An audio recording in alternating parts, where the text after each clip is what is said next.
6 বৎসরের সময় যখন মাটা মারা যায়, দাইকা যখন বুকে নিয়ে এই কথা বলে মারা যায়, মুহাম্মদ কুল্লু হাইয়িন মাইয়িতুন, প্রত্যেক জীবিতকে মরতে হবে, কুল্লু জাদিদিন বাল, প্রত্যেক নতুনকে পুরান হইতে হবে।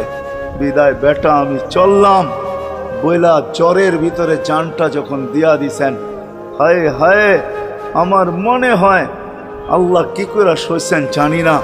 এই 6 বৎসরের ছেলে মার বুকের উপরে উঠা মনেই না কত চিৎকার দিছে। এখানে গেলে এরকমই দৃশ্য ভাসে, মনে হয় যে ছেলেটা চিৎকার দিতেছিল, আম্মা আম্মা, বাবাও নাই, তুও নাই, একটা ভাইও নাই, একটা বোনও নাই, কোথায় চলে গেল?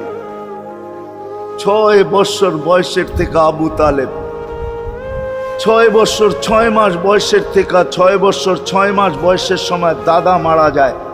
আবু তালেব 50 বৎসর 6 মাস 10 দিন, যেদিন আল্লাহর রসুলের বয়স 44 বৎসর 10 দিন, বাতিজাকে সিনায় রাইখা পালছেন, সিনায় রাইখা। ভালোবাসা এতটুকু দিয়েছেন দুনিয়ার কেউ দিতে পারবে না। আমার বিশ্বাস, আমার মন বলে রবের পরে যদি কেউ মুহাম্মদুর রাসূলুল্লাহকে ভালোবাসা থাকে, তাহলে আবু তালেব ব্যতীত দ্বিতীয় কোনো ব্যক্তি আমি পাই না।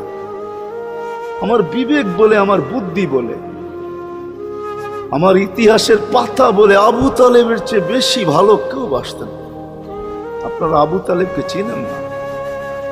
মক্কায় যার উপরে আঙ্গুল উঠানের কোনো ব্যক্তি ছিল না।